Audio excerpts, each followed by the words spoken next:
வேதாந்த விஷயமான விழாக்கள், ஒவ்வொரு விழாக்களுக்கு பின்னாடியுமே வந்துட்டு ஒரு வேதாந்த பொருள் இருக்கு.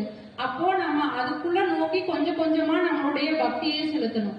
அப்படிப்பட்ட முருகப்பெருமான் வந்து சூரபத்மனையே வந்து வதம் பண்ணாம தன்னிடையே வச்சுக்கிட்டாரு. அப்போ நம்ம போய் வந்து அவருடைய பக்தர்கள், அதாவது நம்ம எல்லாருமே அவருடைய குழந்தைகள், நம்ம போய் அவர்கிட்ட நம்மளுடைய கஷ்டங்களை சொல்லும் போது அவரை வந்து நொடி பொழுதுல தீர்த்துவாரு. அப்பதான் வந்து ஆறு முகத்தை நம்ம எப்படி சொல்றோம் அப்படின்னா, மங்கையரின் குங்குமத்தை காக்கும் முகம் ஒன்று, வாடுகின்ற ஏழைகளை தாங்கும் முகம் ஒன்று, சஞ்சலத்தில் வந்தவரை காக்கும் முகம் ஒன்று, ஜாதிபத மேதமின்றி பார்க்கும் முகம் ஒன்று, நோய் நொடிகள் தீர்த்து வைக்கும் வண்ண முகம் ஒன்று, 100 முகம் காட்டுதமா 6 முகம் இன்று. அப்பேற்பட்ட சிறந்த ஒரு கருணையே வடிவான கடவுள் தாங்க நம்ம கந்த கடவுள். இப்ப புராணத்துல வந்து எப்படி வந்து சூரபத்மனை வந்து வதம் செய்து அவர் வந்து அதாவது வதம் செய்தார் அப்படின்னா அவருடைய வினையை தீர்த்து அவரை வந்து ஆட்கொண்டார்.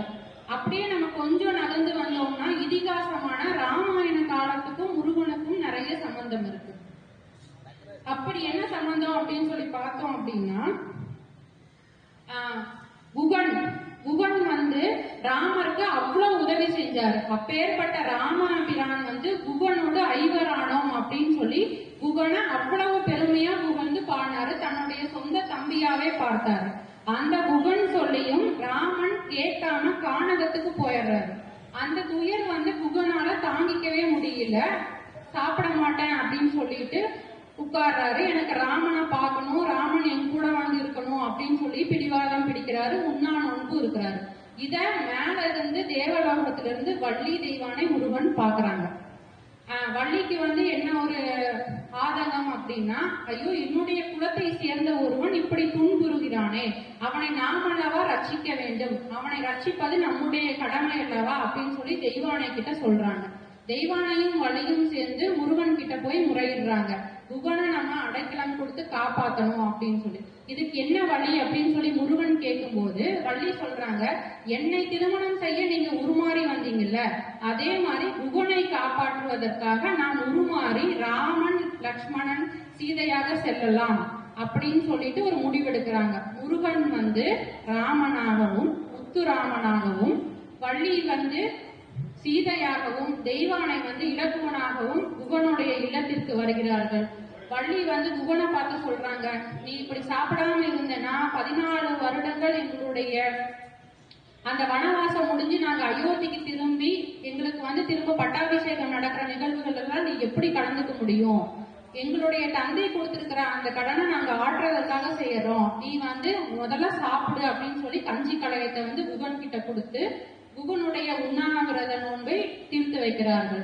அப்போ முருகன், அதாவது முத்துராமனா மாறி போயிருக்காரு அந்த முருகன், குகன் கிட்ட பேசுறாரு. அப்பா, நான் ஏன் கானகத்துக்கு போயிருக்கேன் நீ நினைக்கிற? உனக்குள்ளதான் அந்த ராமன் இருக்கிறான்.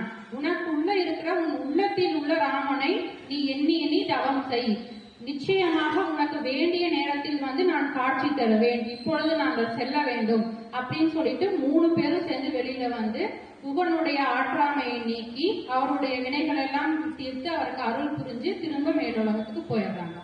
இப்போ புராண காலங்கள்லையும் இதிகாசங்கள்லையும் எப்படி வந்து அடியவர்களின் வினையை அந்த வேலன் தீர்த்தான் அப்படின்னு பார்த்தோம். இப்ப நம்ம கொஞ்சம் அப்படியே வந்து அருணகிரி பெருமான் கிட்ட வருவோம். முருகன் அப்படின்னு சொல்லி சொன்னோம்னாலே அருணகிரி பெருமானை வந்து நம்மளால தவிர்க்க முடியாது. அப்பேற்பட்ட திருப்புகழ் என்கின்ற ஒரு மாமருந்தை நமக்கு அருளி செய்த மகான். அதுல வந்து திருப்புகழுக்கு விளக்கம் கொடுக்கணும் அப்படின்னா நம்ம வந்து தொடர் சொற்பொழிவு தான் செய்யணும். அதுவும் வாரியார் சுவாமிகள்லாம் திருப்புகழுக்கு வந்து விளக்கம் கொடுக்கறத கேட்டுக்கிட்டே இருக்கலாம். வாரியார் சுவாமிகள் கிட்ட வந்து முனைவர் சரஸ்வதி அம்மா கேட்டிருக்காங்க, சுவாமி இவ்வளவு அழகா திருப்புகழுக்கு விளக்கம் கொடுக்குறீர்களே, அப்ப எத்தனை ஜென்மமா நீங்க திருப்புகழ் படிச்சிருப்பீங்க அப்படின்ட்டு. அதுக்கு வாரியார் சுவாமிகள் சொல்றாரு, இல்ல சரஸ்வதி, நான் இந்த ஜென்மத்துலதான் திருப்புகழ் படிச்சேன் அப்படிங்கிறாங்க. அது எப்படி சுவாமி அவ்வளவு உறுதியா சொல்றீங்க அப்படின்னு சொல்லி கேட்ட போது, போன ஜென்மத்துல நான் திருப்புகழ் படிச்சிருந்தேன்னா எனக்கு மறு பிறப்பே இருந்திருக்காது. பிறவிதோறும் ஒரு முறையா இருமுறையா பல முறை பல பிறப்பு எடுக்க வைத்த திருப்புகழை நம்ம படிச்சோம்னா அந்த பிறவி பிடி, முக்கியமான அந்த பிடி நம்மை விட்டு நீங்கும் அப்படின்னு சொல்லிட்டு அருணகிரி பெருமான் நமக்கு அருளி செய்ததுதான் வாரியார் சுவாமிகளின் வாயிலாக நம்மிடையே வந்து சேர்ந்திருக்கு.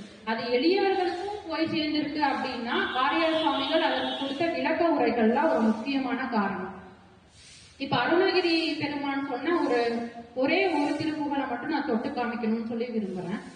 ஆறுமுகம் ஆறுமுகம் ஆறுமுகம் ஆறுமுகம் ஆறுமுகம் ஆறுமுகம் என்று பூதி ஆகம் அணி மாதவர்கள் பாதமலர் சூடும் அடியார்கள் பதமே துணையது என்று நாளும் ஏறுமையில் வாகன குகா சரவணா எனது ஈச என மானமுது என்று ஓதும் ஏழைகள் வியாகுலம் இது ஏதென வினவில் உனை ஏவர் புகழ்வார் மறையும் என் சொல்லாதோ நீடுபடு மாலை கொடு மேனிய வேல அணி நீலமயில் வாகன உமை தந்தவளே நீசர்கள் தமோடு எனது தீவினையெல்லாம் மடிய நீடுதனி வேள்விடும் மடங்கவள் வேளா சீறி வரும் ஆற உணர் ஆவினும் ஆணைமுக தேவர் துணைவா சிகரி ஆண்டவர் சேடும் அழகா பழனி வாழ் குமரனே பிரம்மதேவர் வரதா முருக தம்பிரானே அப்படின்னு சொல்லி வர்ணிக்கிறாரு அருணகிரி பெருமான்.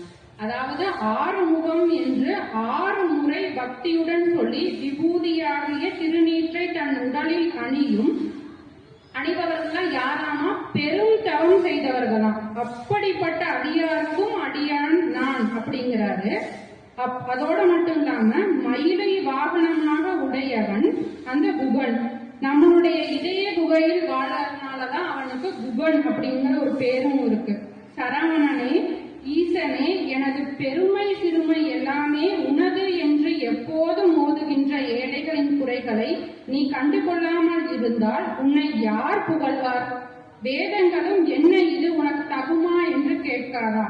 திருநீற்றை அணிந்து பொன் போன்ற மேனியுடைய வேளவா அழகான நீலிமயிலை வாகனமாக உடையவனே உமையவள் தந்த தலைவனே கீழானவர்களுடன் சேர்ந்து நான் செய்த என் தீவினை எல்லாம் அழிய நீண்ட பெருமை வாய்ந்த வேலினை விடும் சிங்கம் போன்ற வேலவா சீரிவடும் யானை முகம் கொன்ற மாற்றானான கஜமுகாசுரனின் உயிரை எடுத்த ஆணைமுகன் தம்பியே அழகிய சிகரத்துடன் கூடி அண்டங்களையெல்லாம் மூடி நிற்கும் அண்ட கூட்டத்தினை தட்டும்படி உயரமான அழகு மிகுந்த பழனியில் வாழ் குமரனே. இந்த பழனி எப்படின்னா உலகங்கள் எல்லாவற்றிற்கும் கூரையாம். பிரம்மதேவருக்கு அருளிய முருகனே எம்பிரானே அப்படின்னு சொல்லி சொல்றாரு. இந்த ஒரே ஒரு திருப்புகழ் போதும் நம்முடைய அத்தனை வினையும் தீர்றதுக்கு. இந்த திருப்புகழை சொன்ன அந்த அருணகிரி பெருமான்